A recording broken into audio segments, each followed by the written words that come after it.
ህይወታችን ውስጥ ምን ነገርን መቆጣጠር አቅቶን ያውቃል? ምን ነገሮችንስ ተቆጣጥረናል? ችግሮቻችን ከቁጥጥራችን ውጭ ሆነው ያውቃሉ? እነዚህ ነገሮች መቆጣጠር ከቻልን ችግሮቻችንን በከፊል ወይም በግማሽ ማስወገድ እንችላለን ማለት ነው። ስሜታችንን መቆጣጠር አቅቶን ያውቃል? ገቢ ወጪያችንን መቆጣጠር፣ ንግግራችንን የመሳሰሉ ነገሮችን ተቆጣጥረን እናውቃለን ወይስ ደግሞ መቆጣጠር አቅቶናል? ከአቅማችን በላይ የሆኑ ነገሮች ሳሉ የንግግራችን ሁኔታ፣ ከሰዎች ጋር ዲል የምናደርግበት የምንነገርበት ሁኔታ፣ ጊዜያችን፣ የዕለት ተዕለት ልማዶቻችን፣ እነዚህ ነገሮች መቆጣጠር ችለናል? አቃተንስ ምንድን ነው? እነዚህ ነገሮች መቆጣጠር ከቻልን ታዲያ የችግራችንን በግማሽ ፈተናል ወይ ደግሞ መቅረፍ እንችላለን ማለት ነው። እነዚህ 8 ነገሮች ዛሬ 8 ነገሮችን እናያለን። ምንድን ናቸው እነዚህ 8 ነገሮች? እነዚህን 8 ነገሮች መቆጣጠር ከቻል ችግሮችን በከፊል ፈተሃል ማለት ነው፣ ወይም ፈተናል ማለት ነው። ስለዚህ የመጀመሪያው ምንድነው? ስሜትን ተቆጣጠር። ኮንትሮል ዩር ኢሞሽን። ኢሞሽናችንን መቆጣጠር መቻል አለብን። ስሜታችንን መቆጣጠር መቻል አለብን ማለት ነው።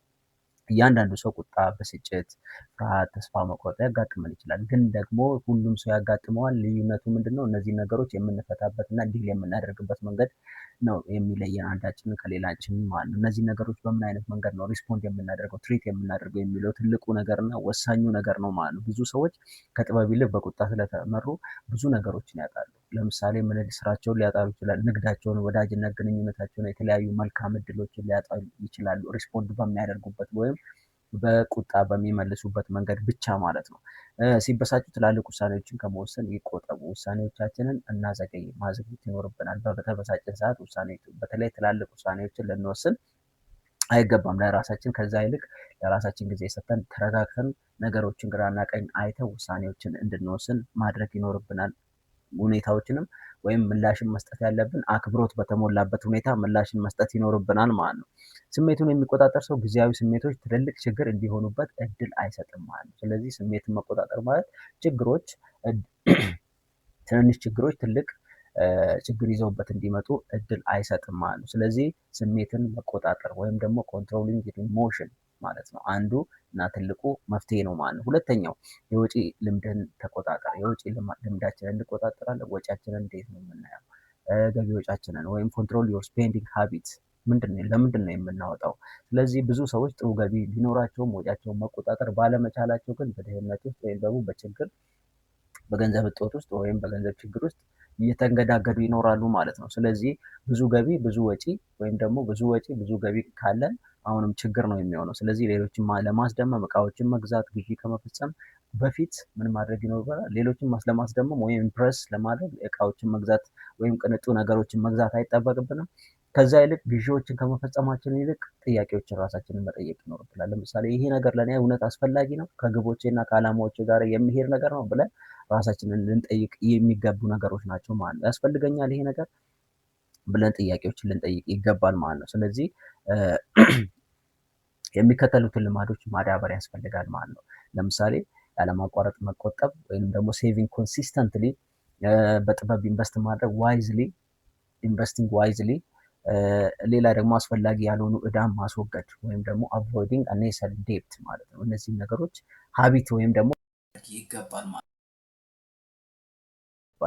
ወይም ደግሞ ልንለማመዳቸው ይገባል። የገንዘብ ዲሲፕሊን ከፍተኛ ገቢ በተሻለ ነፃነትን ይፈጥራል ማለት ነው። ስለዚህ የገንዘብ ዲሲፕሊን ካለን ኮንሲስተንትሊ ሴቭ የምናደርግ ከሆነ አኔሰሪ ዴፕት አቮይድ የምናደርግ ከሆነ ዋይዝሊ ኢንቨስት የምናደርግ ከሆነ ይሄ የገንዘብ ነፃነታችን ኢን ዘ ሎንግ ራን የሚፈታልን ነው። ትልቅ ገቢ ከማግኘት ይልቅ እነዚህን ሀቢት ማዳበር ትልቁ እና ወሳኝ ጉዳይ ነው ማለት ነው። ስለዚህ ጎጂ ልማዶችን ወይም መጥፎ ውሳኔዎችን ከሚያበረታቱ ሰዎችም መራቅ አስፈላጊ ነው ማለት ነው። የንግግር ይቆጣጠሩ። ሶስተኛ ወርድስ ዘ ዌይ ዊ ሪስፖንድ ዘ ዌይ ዊ ስፒክ።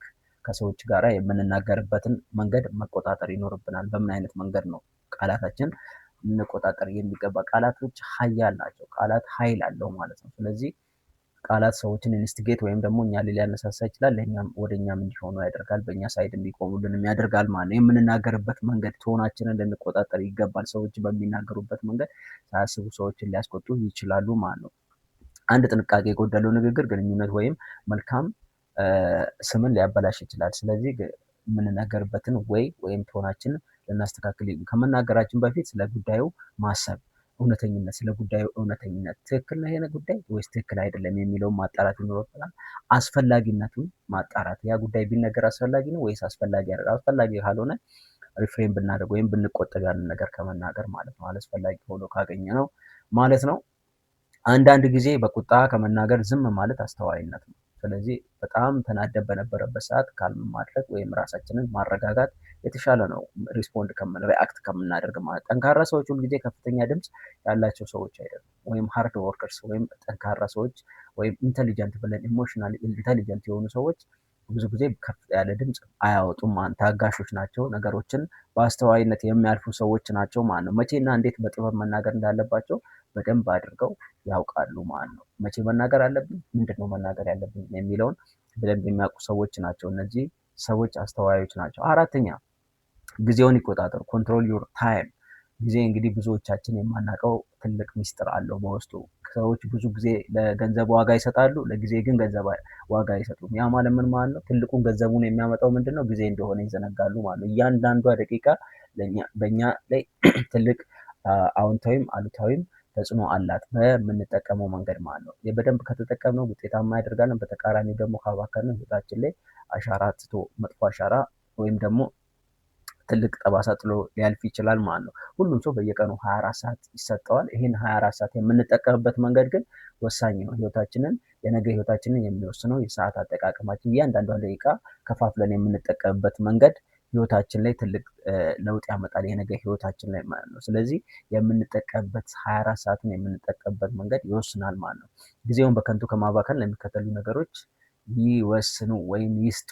ለምሳሌ ምን ሊሆን ይችላል? ልንማርበት እንችላለን፣ መስራት ይሆናል፣ ለቤተሰብ ጊዜ መስጠት፣ ለማረፍ ወይም እንቅልፍ መተኛት፣ ለማቀድ ጊዜ መስጠት። ልንማርበት ይገባል፣ ልናቀድበት ይገባል፣ ከቤተሰብ ጋር ጊዜ ልናሳልፍ ይገባል፣ ለማሰብ ጊዜ መስጠት ይኖርብናል ማለት ነው። አሉታዊ ነገሮች ላይ ከማሳለፍ ወይም ደግሞ ጎሲፕ ላይ ከምናሳልፍ ማለት ነው። ዛሬ ባከነ ጊዜ ነገ ሊመለስ አይችልም። ገንዘቡን ልናገኘው እንችላለን፣ ጊዜውን ግን መልሰን ልናገኘው አንችልም። ብዙ ሰዎች ሪግሬት ያደርጋሉ በዚህ የተነሳ ማለት ነው። የዛሬው ጊዜ አጠቃቀማችን የነገውን ህይወታችንን በሚገባ ስለሚወስን ጊዜያችንን በደንብ አድርገን ልንቆጣጠር ይገባል። ጊዜያችንን ከተቆጣጠርን አሁንም ችግራችንን እየፈታን ነው ማለት ነው፣ በከፊል እንፈታለን ማለት ነው። አምስተኛ የዕለት ተዕለት ልማዶቻችንን ይቆጣጠሩ። ኮንትሮል ዩር ዴይሊ ሃቢትስ። ዴይሊ ሃቢታችን ወይም ዕለት ተዕለት ተግባራችንን ልማዶቻችንን ልንቆጣጠር ይገባል ማለት ነው። ህይወታችን በምን ላይ የተመሰረተ ነው? ምንድነው ልማዶቻችን? ምን መጥፎ ልማዶች አሉ? ምን በጎ ልማዶች አሉ? ወይም ጥሩ ልማዶች አሉን የሚለውን ህይወቶ የሚቀርጸው አልፎ አልፎ በሚያደርጉት ነገር ሳይሆን በተከታታይ በሚያደርጉት ልማድ ነው ማለት ነው። ዕለት ዕለት ሁልጊዜ በምናደርገው ሩቲን ወይም ልማዶቻችን ነው የሚቀረጸው። ትንንሽ የሚመስሉ ተግባራት ነገ ትልቅ ለውጥ የሚያመጡ ናቸው ማለት ነው። በአንድ ጀንበር ነገሮች ይቀየራሉ ማለት ሳይሆን ዛሬ የምናደርጋት ትንንሽ ሰም ቶታል ኦፍ ኢች አቺቭመንት ማለት ነው ነገ ትልቅ ነገር ሊያመጣ የሚችለው እሱ ነው። ትልቅ ውድቀት ወይም ደግሞ ትልቅ ስኬት ሊያመጣልን የሚችለው ያ ነው። ስለዚህ ያንን በደንብ አድርገን ልናስተውል ይገባል። የሚከተሉት አዎንታዊ ልማዶችን ማዳበር ያስፈልጋል ማለት ነው። ምንድን ናቸው እነዚህ አዎንታዊ ልማዶችን? ማንበብ፣ ሁልጊዜ ዕለት ተዕለት ማንበብ፣ ጊዜ ሰጥተን ልናነብና ራሳችን ላይ ልንሰራ ይገባል። የአካል ብቃት እንቅስቃሴ ወይም ደግሞ ኤክሰርሳይዝ መስራት አስፈላጊ ነው። ገንዘብ ኮንሲስተንትሊ መቆጠብ አስፈላጊ ነው። አዳዲስ ክህሎቶችን መማር። እነዚህ አዳዲስ ክህሎቶች ምን ያደርጉልናል? ገቢያችን እንዲጨምር ሊያደርጉልን ይችላሉ ማለት ነው። ቃል ኪዳናችንን መጠበቅ ፕሮሚስ ኪፒንግ ማለት ነው። እነዚህ ነገሮች በደንብ ልንማራቸው እና ልናዳብር ተግባራችን ልናደርጋቸው የሚገቡ ናቸው። በየቀኑ የሚደጋገሙ ትናንሽ መሻሻሎች ብዙውን ጊዜ በጊዜ ሂደት ውስጥ ትልቅ ውጤት ያመጣሉ ማለት ነው። እነዚህ ትናንሽ ሲምፕል ኢምፕሩቭመንት ወይም ሊትል ኢምፕሩቭመንትስ የምንላቸው ነገ በጣም ከፍተኛውን ለውጥ ሊያመጡ ይችላሉ። ትናንሽ ዕለታዊ ተግባራት በጊዜ ሂደት ወደ ትልቅ ውጤት ይለወጣል። ስኬት ብዙውን ጊዜ የሚገነባው በአስደናቂ ለውጦች ወይም ሪቮሉሽን አይደለም። ስኬት እነዚህ ትናንሽ ተግባራት፣ የዕለታዊ ተግባራት ወይም ልማዶቻችን ነገ ከነገ ወዲያ ትልቁን ለውጥ ሊያመጡ የሚችሉ እነሱ ናቸው ማለት ነው። ስድስተኛ ለትችት የሚሰጡት ምላሽ ይቆጣጠሩ። ምንድን ነው? እንዴት ነው ሪያክት የምናደርግ? ክሪቲሳይዝ ስንደረግ ማለት ነው።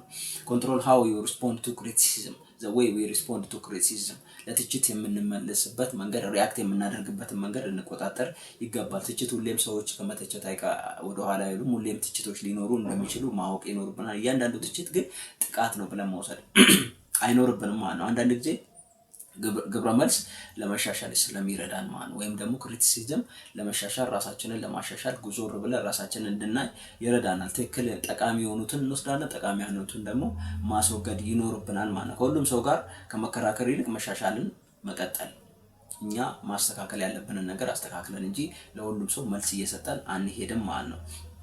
የበሰሉ ሰዎች እያንዳንዱ አስተያየት እንዲቆጣጠራቸው ሳይፈቅዱ ከግብረ መልስ መማርን ይፈልጋሉ ወይም ደግሞ ይማሩበታል፣ ይለማመዱበታል ማለት ነው። ሰባተኛ ፈጣን እርካታ ፍላጎትን ይቆጣጠሩ። የፈጣን ኢንስታንት ግራቲፊኬሽን ወይም ደግሞ ኮንትሮል ዩር ዲዛየር ፎር ኢንስታንት ግራቲፊኬሽን፣ ፈጣን ዛሬ ሰርተን ነገ መርካት፣ ዛሬ ሰርተን ጠዋት ሰርተን ከሰዓት መርካት አይነት ስሜት፣ ይሄ ፈጽሞ ሊሆን የማይችል ነገር ነው። በእድገት ውስጥ እድገት ቀስ በቀስ ነው፣ ፕሮሰስ አለው። ዊ ኒድ ቱ ትረስት ዘ ፕሮሰስ፣ ፕሮሰሱን በደንብ ልናምነው ይገባል። ሂደቱ ፋውንዴሽን ሊኖረው ይገባል ማለት ነው። ስለዚህ ኢንስታንት ግራቲፊኬሽን ኪውክ ጌት ሪች ኪዊክ የሚባሉ ነገሮችን ልናስወግድ ይገባል ማለት ነው። ብዙ ሰዎች ያለ ትዕግስት ስኬትን፣ ያለ ቁጠባ ሀብትን፣ ያለ ዲሲፕሊን የአካል ብቃትን፣ ያለ ወጥነት በስራ ስኬትን ይፈልጋሉ። ይሄ ደግሞ አይሆንም። ያለ ዲሲፕሊን ስኬትን ማግኘት፣ ያለ ስራ ስኬትን ማግኘት አይቻልም ማለት ነው። ያለ ቁጠባ ሀብትን ማግኘት ነው አይቻልም። ስለዚህ ይሄንን ማግኘት እንደማይቻል በደንብ አድርገን ልናውቀው ይገባል። ስምንተኛና የመጨረሻ ኢጎን ወይም ፍርሃቱን ይቆጣጠሩ። ኮንትሮል ዩር ኢጎ፣ ትልቁ ችግር ማለት ነው። በእኛ ጋር ያለ ትልቁ ችግር ነው። ኩራት አለብን፣ አንጠይቅም። ለማወቅ አንጠይቅም። ችግር ካለ አንጠይቅም። ለእርዳታ አንጠይቅም ማለት ነው። ይሄ ትልቁ ኢጎ ነው ማለት። ትዕቢት አንድ ሰው ከሚከተሉት ነገሮች ሊያስወግደው ይችላል ወይም ሊያግደው ይችላል ማለት ነው። ይቅርታ ላይጠይቅ ይችላል። አንድ ሰው እርዳታ ከመጠየቅ ወደ ኋላ ሊል ይችላል። ከሌሎች ለመማር ፍላጎት ያጣል። ስህተትን ከመቀበል ወደ ኋላ ይላል ማለት ነው። ስለዚህ ኢጎችንን መቆጣጠር ይኖርብናል። ትህትና ደካማ አያደርገውትም፣ ይልቁንም ትህትና አስተማሪ ያደርገውታል ማለት ነው። ስለዚህ ትህትና ላይ በጣም ትልቅ ሀምብል መሆን ይኖርብናል። ከሰዎች ዝቅ ብለን ለመማር ጠንካራ ሰዎች ምንም ያህል ቢሳካላቸው መማራቸውን አያቆም። ኮንሲስተንትሊ ሎንግ ላይፍ ነው ለርኒንግ ማለት ነው። ትምህርት ህይወት ዘመን ትምህርት መማር ማለት ነው። ትምህርት ግዴታ ትምህርት ቤት ገብቶ ሳይሆን መደበኛ ሳይሆን ኢመደበኛ ኢንፎርማል የምንለውን አይነት ትምህርት መማር ማለት በራስ መተማመን በሮችን ይከፍታል።